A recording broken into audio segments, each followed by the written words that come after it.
اقبال نے کہا تھا زندہ قوت تھی جہاں میں یہی توحید کبھی، آج کیا ہے فقط ایک مسئلہ علم کلام، روشن اس زو سے اگر ظلمت کردار نہ ہو، خود مسلمان سے پوشیدہ ہے مسلمان کا مقام، آہ اس راز سے واقف ہے نہ ملا نہ فقی، وحدت افکار کی بے وحدت کردار ہے خام، قوم کیا چیز ہے قوموں کی امامت کیا ہے، اس کو کیا سمجھے بیچارے دو رکعت کے امام۔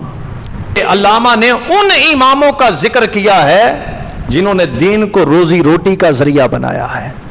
جہاں تک امامت کا تعلق ہے تو اس فقیر کے نزدیک کائنات کا جو سب سے بڑا منصب ہے وہ مصلی رسول کی امامت ہے۔ کہیے ذرا پیار سے سبحان اللہ۔ اگر امام ہو مہر علی شاہ جیسا، امام ہو اگر ضیاء الامت پیر محمد کرم شاہ جیسا، امام ہو اگر غزالی زماں جیسا، امام ہو اگر محدث اعظم جیسا، تو ان اماموں کی جوتیاں ہمارے سروں کا تاج ہے۔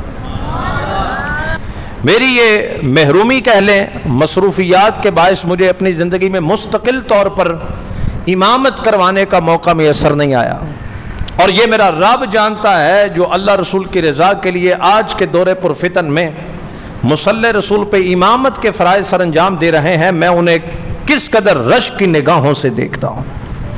علامہ نے جن کو رگڑا لگایا یہ ان اماموں کی بات ہو رہی ہے کہ جس امام کے پیچھے آپ بھی 10 سال 15 20 25 سال نماز پڑھ دیں، اس امام کی سورہ فاتحہ ہی درست نہ ہو۔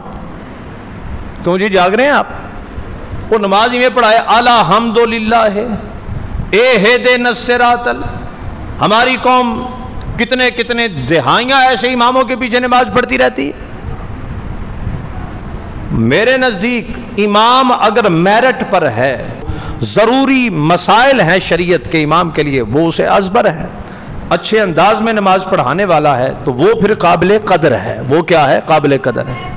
لیکن جڑے امام نو پتہ ہی نہ ہوئے حروف حلقیہ کتنے ہیں، نطعیہ کتنے ہیں، شجریہ کتنے ہیں، صفیریہ کتنے ہیں، لہویہ کتنے ہیں، لساویہ کتنے ہیں، حرف حافیہ کون سا ہے، حروف مدہ کون سے ہے، اخفاء کیا ہے، اظہار کیا ہے، ادغام کیا ہے، اقلاب کیا ہے، کن حروف کو موٹا پڑھنا ہے، کن کو باریک پڑھنا ہے، وہ جڑے امام نو سورہ فاتحہ نہیں صحیح پڑھنی آندی ہوئے تے قوم ساڑی 5 10 15 20 ہزار بچانا سے اونا امامہ دے پیچھے نمازہ خراب کر دی رہے۔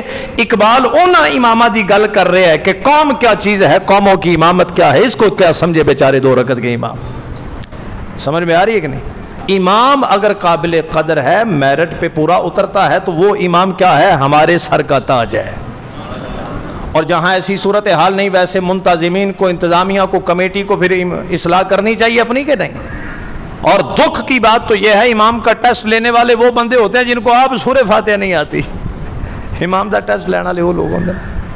تو لہذا عرض یہ کر رہا تھا عقیدہ توحید کہاں سے سمجھ آئے گا؟ وارثان منبر و محراب سے عقیدہ توحید سمجھ میں آئے گا۔